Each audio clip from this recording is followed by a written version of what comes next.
The objective of this lesson is to understand how to use the exact formula in Excel. So what does the exact formula do?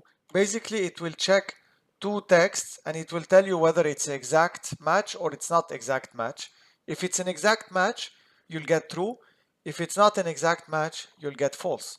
So let's first try without using this formula. So without this formula, I have two texts. I have this text and this text, which are exactly identical in terms of capital letter or not, and then the content of the text. So I'm going to say equal, equal, equal. So what it does basically, it will check whether this is equal to this.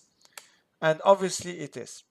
Now if we drag this formula here for the second row, here if you see text is in capital T, but here text has a small t, so lower cap, and you still get true. So it tells you that this is equivalent to this. Now let's try the exact formula and see the difference. So I'm going to write equal exact, then I'm going to do first text, second text, and those texts have the same caps, etc. So I get true. But if I drag the formula down, I will get false. So exact is case sensitive.